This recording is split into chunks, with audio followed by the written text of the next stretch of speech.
Welcome to Building My Legacy podcast. This podcast is designed for leaders and entrepreneurs who want to leave a legacy and will provide strategies that focus upon key elements for legacy creation, determining your desired impact and its benefit, increasing your legacy's reach by engaging key stakeholders, planning, prioritizing, and executing. Here's your host, Dr. Lois Sonstegard. Welcome, everybody, to today's Building My Legacy podcast. I have with me today Dr. Justin Hiebert. He is a SHRM certified trainer and developer for organizations and has a unique niche in that he coaches small business owners, entrepreneurs, and world changers. So there you go, people who are going to make a difference in this world. And people who are really looking to get things done right. He frees up his clients' schedules, which enables them to leave a legacy of influence and impact. So looking at clear and measurable goals, plan for strategic growth, and eliminate overwhelm. So those are huge issues for today. So Justin, tell me, how did you get into this field? Yeah. Well, thank you. Thank you for having me. I suppose that the easiest place to start, right, is always that I have found these sorts of stories are birthed out of our own journey, right? And so I got started coaching because I had a coach, and I was in the midst of my doctoral program. And your doctoral program is organizational psychology, or? I have a doctorate of ministry and missional leadership.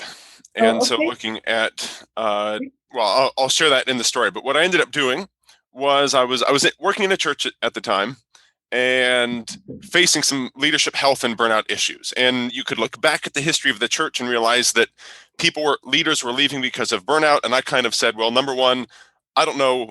I don't want to do that. And number two, I don't know how to stop that. And so in talks with my own coach, started to frame my doctoral program about what does it mean to create healthy leaders. And I was lamenting with him once and said, man, I wish just somebody would do something about this issue of burnout. And he goes, you can do something about that. And I was like, I can. And so from there, it was just like, it was this awakening of, talk about this issue of world changers. There were many times I'd, talk with my wife, like, man, I'd feel like I could lead people better if I could just get out of my own way sometimes. Right. And so my journey with coaching really started there, that sometimes we're so unaware of our own biases or bad habits or blind spots that we kind of feel like, man, I feel called to do something. I'm just not quite sure what that looks like. And for me, it was very important to have that coach come alongside me in that moment. And that was the first time where I was like, man, that's what I want to help provide for other people. That if we can raise that level of awareness and that level of leadership health, then we can truly go on to make a difference in our communities. And from there, it's become niching down to business owners and saying, the way the local economy runs off of small business and the way those people care about their communities, I wanted to come alongside and help them do great things wherever they happen to be located. Okay. So before we go into that, I just want to go back for a moment to burnout, because some of the original research that Charles Garfield and some of the other people did many, many years ago showed that burnout occurred when people lost their sense of purpose in what they were doing. So speak to me a little bit about burnout. Yeah, and I would agree with that. And some of my own research seems to indicate that leaders fall victim to burnout because of this sort of perpetual crisis mode that they can get caught up into. And the problem arises when we as leaders can convince ourselves, well, I only thrive in crisis. And so really what I tried to do is step back from that and say, crises are going to happen in any given organization, but that doesn't mean the leader has to become dictated by other people's emotional responses. And so I spent a lot of my time and a lot of my practice on burnout, looking and saying, what are the key foundations to remaining healthy? And so I identified 7 practices that good leaders do. And the foundation for that was what I call the calling, right? You have to be clear on the reason you're here. So a lot of times the language we use is you need to be able to answer the question, why on earth am I on earth? And if you don't have a good gripping story to that, you're always going to struggle. And then from there, we look at some internal dynamics of health. What does it mean to be mentally, emotionally, physically, and spiritually healthy? However you want to define that. And then we look at some of those external components. What does it mean to be relationally and financially healthy as well? And when you kind of put all of that together, you get what I call this abundant generosity as a leader, right? My own house is in order, my own internal metrics. I'm emotionally aware. I'm physically healthy. I'm eating good food. I have physical energy. My relationships with those around me are strong. My finances are in order. And now I can abundantly give back to those around me or the causes that I care most about. But it starts, that foundation is that clear calling of what am I trying to accomplish while I'm here? So you work largely with businesses, small businesses. Do you work with churches as well, given your background? I used to a lot more than I do now. It's not that I'm against that. That's the changing nature of business. And that's honestly part of my own business model. So when I was a pastor, it may sound weird, but I spent a decade as a pastor, and the biggest guilt that I carried with me was that I was taking a paycheck from an organization that I loved. Like I wanted to be able to give to the church the gifts that I felt like I had without any sort of financial compensation necessary as a pastor. And so I have instead tried to work with business owners and say, what are these characteristics that you need to be healthy? And that has just freed me up to look at churches and other nonprofit organizations and say, these are people also on the front line doing much different work. How can we bless their leaders? And so a lot of times I end up creating, rather than formal business relationships, just working partnerships with food banks or homeless shelters or whatever, and saying, here are the things that the business community has that can offer you, and here are the things that you're either in need of, but also the things that you can offer, and trying to work outside of that system to just create partnerships for the larger community. So what's your sense, especially right now with what businesses have been faced with the economic uncertainty that has surrounded us with COVID? We're not sure if we're coming out of it yet or much longer it will last. So what's the elasticity of small business in particular to be able to address those needs? What are you finding? Yeah, so my clientele prior to this, kind of as all of this was starting, February, March, April, fell into two predominant categories. And as I've continued to talk and network and reach out to others, this is mostly held up as true. So I don't want to say it's the rule, but here's the general trend I'm seeing. You were either labeled essential and experienced a huge uptick in growth, or you were labeled non-essential and had long-term questions of, are we even going to be able to survive this? And so I lost multiple clients who said, hey, I can't keep my doors open. I can't afford to continue to work with you. Circle back with me in, what we thought would be 3 weeks and then became 3 months. And now we're still kind of, they're gun shy about coming back on. At the same time, I've had other clients that started with 2 employees and within the span of a month had to hire 8 more because they had so much business that they did not plan on that level of expected growth. And so while I think that kind of drastic nature has leveled off, there's still a sense of people are now wondering what's next. Right. And so some new reports have come out. I saw one last week that said people are starting to quit their jobs, which is a tentatively good sign of an economy because they feel like options are out there. And then the very next day, I saw another article that said 60% of the small businesses that have closed aren't planning on reopening. So I kind of think in large part, many of us are making this up as we go, right? Like we just don't have a good sense of what is the federal government going to do that affects me, and what's the state or local government going to do, and what's my own level of responsibility and how I can navigate this. And so people are cautiously optimistic, I think, is the general tone that I'm getting. But this is also just ingrained, I think, a cultural sense of fear that I don't want to get too excited because things may change on me again.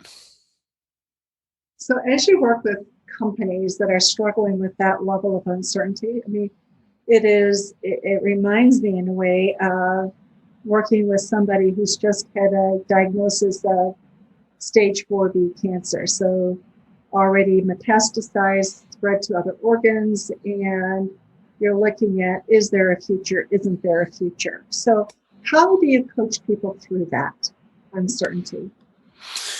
Yeah.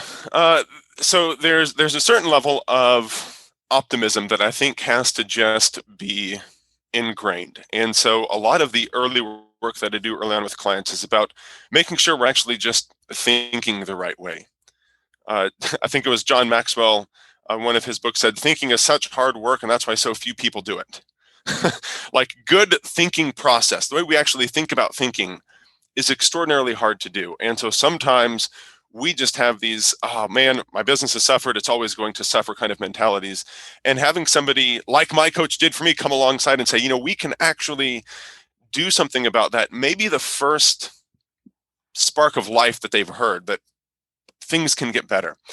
And so one of the places that we always start is just, where are you at now? And where's it that you want to go? And so I talk a lot with my clients about we start with the end in mind, and then we can just reverse engineer the process. But we have to get clear on what it is that we're working on. So we create, in addition to corporate values or mission statements, we create these value propositions of what's the type of business I'm going to run, but that comes down to what's the type of person I'm going to be. And that's where it allows us to say, no wonder your employees are struggling with coming into work. You're a pretty negative person, and they look to you for leadership. So we start a lot with, what does it mean to get your mind right, to approach the world with a certain worldview of hope and optimism? Yes, things are bad, but I'm a firm believer that we have much more power and control over that outcome and over our own thought process in that than maybe sometimes we give ourselves credit for. So as you work with companies and bring them through this, are you also measuring results so you know the impact of what you're doing, or how do you go back and review? Does it make a difference? It absolutely does. That if we don't know what we're measuring, we're okay with any results, and we don't want to be okay with just any results. We want specific results. And so we do this through a twofold process. And part of that is the client's responsibility, right? As the business owner, as the leader, as the entrepreneur, is my product selling? Am I engaging a larger portion of the market, right? And there's some of those business pieces that I would say my role in that is to give them some general oversight, but I allow them to build that team. I'm one part of their team. They also need to have, maybe somebody that does marketing or that helps with social media engagement. I don't give insight into all of that. So I work alongside them and say, are those metrics continuing to come at it? Or if not, is there ambiguity on your part that you're not presenting this picture well?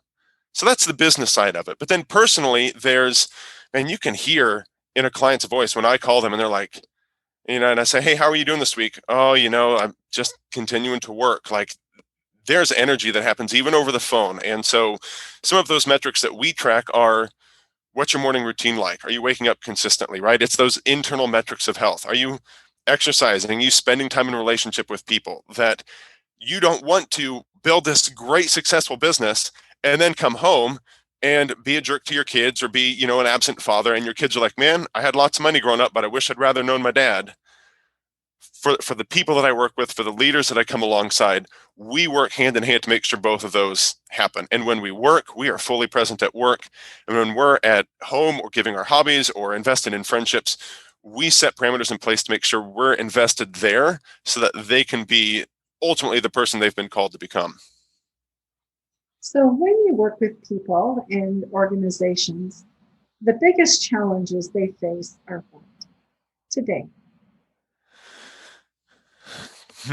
That's a great question. The biggest challenges I see my clients face are, number one, the burden of responsibility they feel for their employees. And I've got clients, I've got other HR partners that I work with on some projects.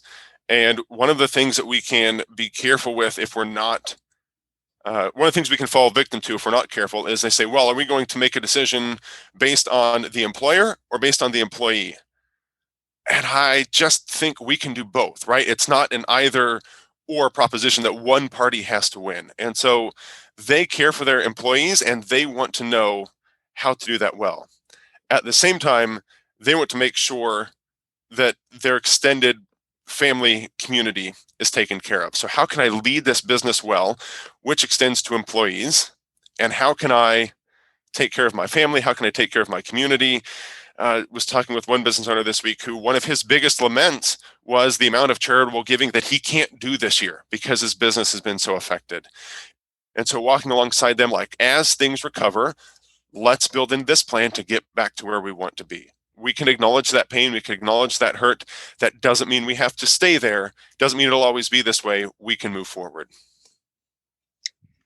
So part of people's sense of purpose comes from being able to do those things in the community that they feel are important. So when you have to let go of that for a period of time, where do people find that purpose for what they do so they don't burn out while they are waiting for the pieces to come together? Yeah, one of the core components we talk about is structure and routine, right? And I hinted at that maybe earlier, that when we're at work, and when we're not, we're not. But we make some very clear, definitive boundaries on those. And so it's not just because the great downside is this little phone that I can carry with me is both a personal device and a work device. Right. And it's great at both, but if I'm not sure what I'm using it for, it ends up becoming a trap, right? And so we set very clear boundaries, and it might sound weird, but I sit down with my clients like, when are we going to check email and text messages? And we plan it into our calendar. And if it's not during that time, then you're not allowed to do it, right? If it is at the dinner table with your kids telling you how your day is, that text message can wait. It might be urgent and it might need to wait 5 minutes, or maybe it's not that important and it can wait till tomorrow morning. But we set very clear parameters because we take what I call is this total life inventory of what are the key metrics that matter to you.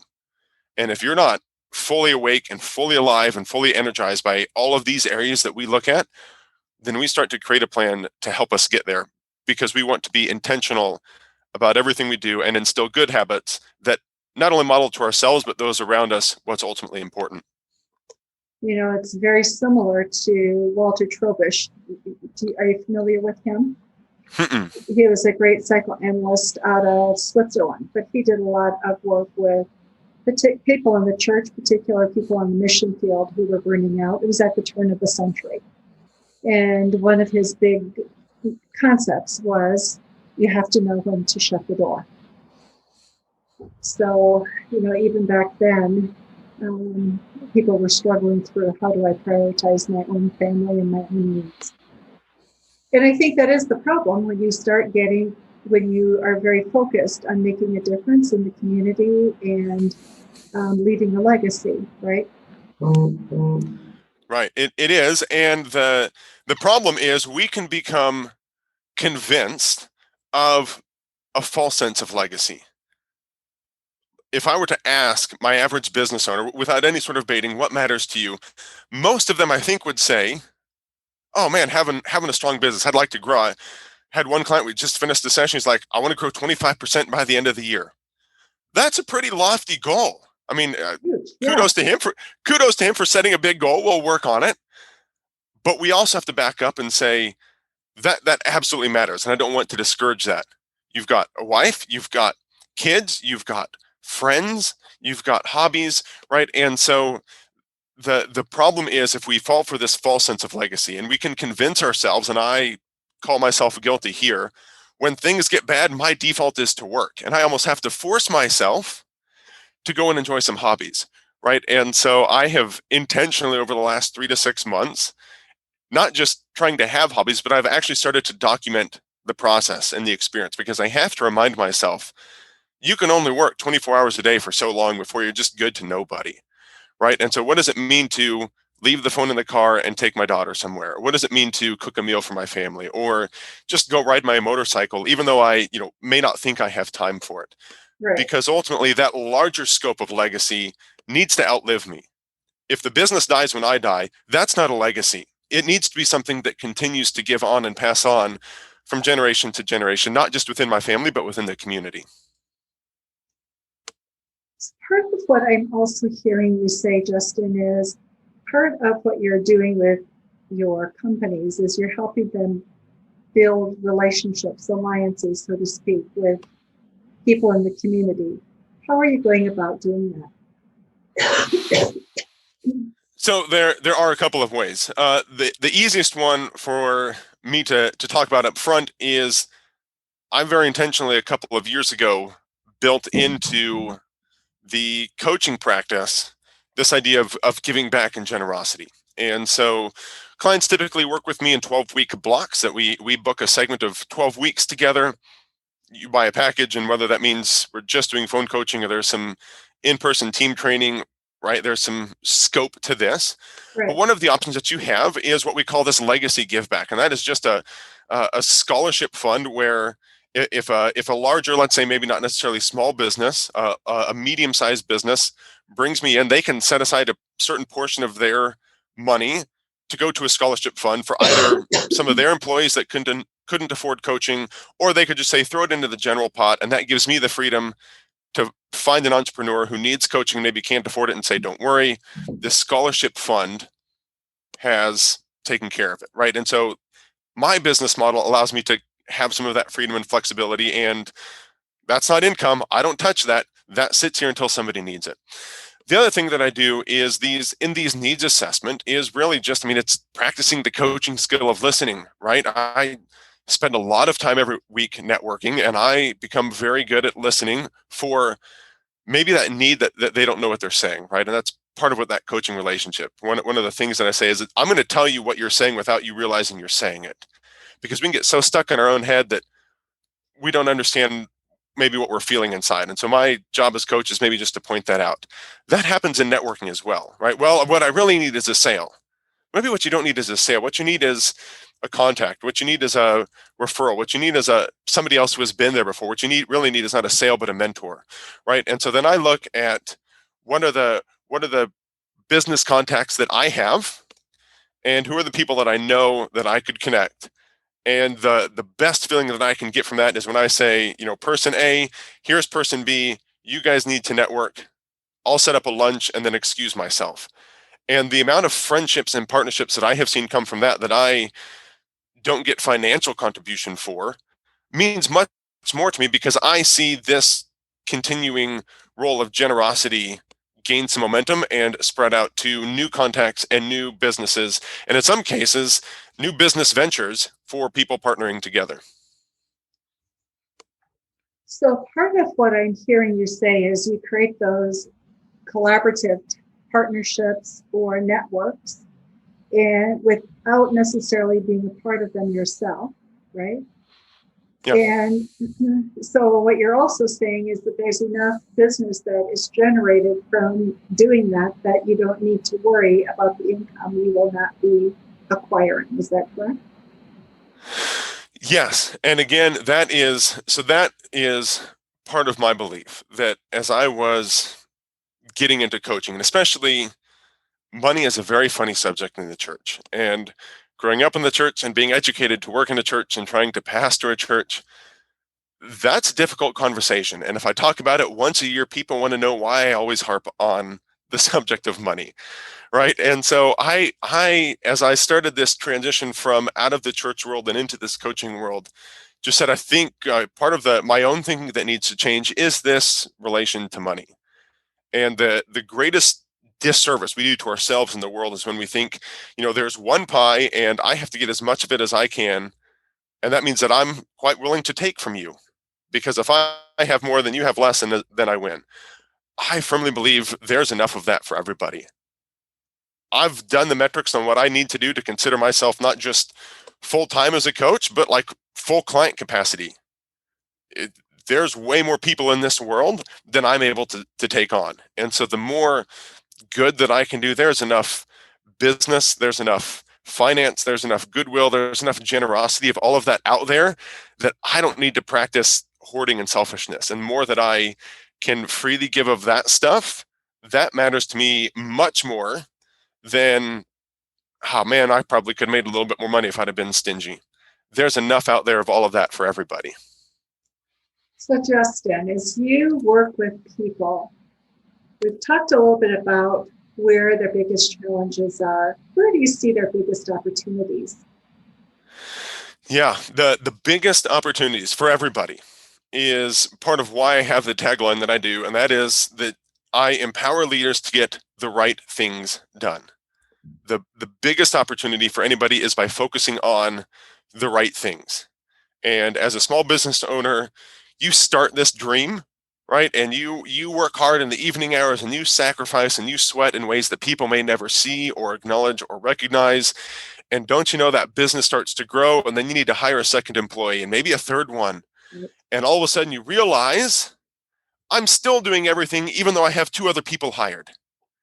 And that's where I come in and say, no, no, no, now you need to get the right things done. There are things that you as the business owner, only you can do. And I will help you focus on those things. And the reason you hire employees is so that you can stop doing it all. I've got one client who's like, why am I still so busy? I'm like, because you've hired 5 people this year and are still trying to run everything yourself. He's gone from 1 to 6 employees. No wonder he's so stressed. Hey, let's start to lessen your load. You've hired this person, trust them to do their job. And so that biggest opportunity for anybody is to say, what are really the most important things that I can do? Maybe they don't make the most money, but they're only the things that I can do, and I will trust that team around me to do the rest of these tasks. And the more specific that you can get as the business owner, as the leader, as the world changer on those things, the more good you're going to do in the world. You know, it is true. The more we hear what it is that is needed and that we can do, that we can control, the more we have that sense of, yep, I can make this work, don't we? Yep. But it's hard to come to that. And I think one of the things that I hear is people saying yes, and it would be great, wouldn't it, if I could do those things, but I don't have the tools to do it, or it makes me uncomfortable because I'm so uncertain about the future. And the reality is none of us can make the future certain. It is more uncertain now than it's ever been. And yet there's that heart desire to hear those words, isn't there? There is, and that's hard. And generally, I tell business owners one of a couple of things in those scenarios. The first is just that we can never be 100% certain, but keep in mind that you've literally made it through 100% of what life has thrown at you so far. If you are still alive, if you're still breathing, if you still have a heartbeat, you are undefeated in this thing called life. So don't discredit your own ability to adapt and overcome whatever scary giant monster you want to think is in the future. So that's maybe the first reminder. Then the second is, if you have that team around you and you're still scared and are unafraid to let go, then you've either got some insecurities we need to talk about, which is okay because we all have them as leaders, or you don't trust your team. And that one really needs to be addressed because the hiring was bad. Maybe you know you need to let somebody go, or maybe you know you need to hire somebody else, and that makes finances even tighter. But if you have hired and put in place a team and you are still scared to let go, that's an indicator of potential, not just slowing or capping of business, but of potential failure that really needs to be addressed. You should be able to trust those around you to carry that dream with you and alongside you and help you go farther than you could go by yourself. Hiring the right people is always a trick. So what are your suggestions for people who are looking to hire and expand their business? Yeah. Relax for a second and don't feel the absolute pressure to get it right all the time.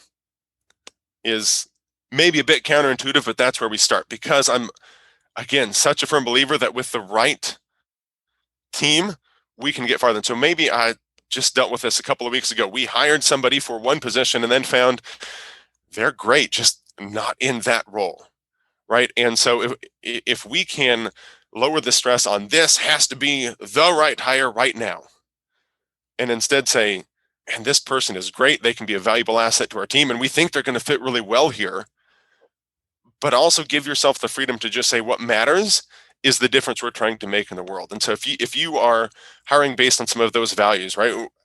How do you like to spend your free time? Where do you like to give back? What are the causes that you're passionate about? those speak to me almost just as much as the skills that you have, because I'm a firm believer I can teach skills, right? In any scenario. I could teach you to type faster, or I can teach you to have better customer service.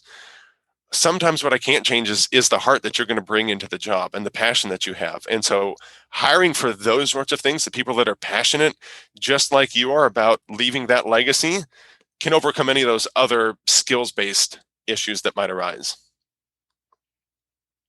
Justin, our time is almost up. So last thoughts that you have that you would like to share with the audience, what would do you think that they need to hear? What is it that if they understood or felt more deeply, they would be more successful? Yeah. Leadership is predominantly, to me, about two issues. I mean, we could say it's about 1,000, but the two that I want to hammer home is, first of all, it's about the courage, the courage to act, the courage to show compassion, the courage to show vulnerability. It's also about community. That if I have the courage to bring people around me, and I actually have those people who believe in that same message with me, those are the people that end up becoming world changers. And too often we can get stuck in our own negativity, in our own mindset, in our own false beliefs, that we fail to act with courage. And sometimes we put the pressure on ourselves that we have to do it by ourselves. And neither of those is true. Don't listen to the false voices, but practice courage to take action, and have those people around you that support you and are urging you, begging you to get better, and walk that journey with them. Wow, that's great advice. I think courage at any level is so important, and we don't talk enough about it. I think we talk about what limits us. We don't talk about what makes us courageous enough. So I appreciate that perspective. So Justin, thank you so much for being with us on this podcast. For those of you who are listening, we will have information about Justin in our show notes, so you can get in contact with him. And if you need some assistance, just let us know. We'll be glad to connect you with Justin. And also, if you please visit our website, www.buildtomorrow.com, and our social media at Facebook, LinkedIn, YouTube, at buildtomorrow.com. So thank you all for listening to Building My Legacy podcast today. And Justin, thank you so much. Thank you. You've been listening to Building My Legacy podcast with Dr. Lois Sonstagard. To book your appointment with Dr. Sonstagard, visit www.buildtomorrow.com.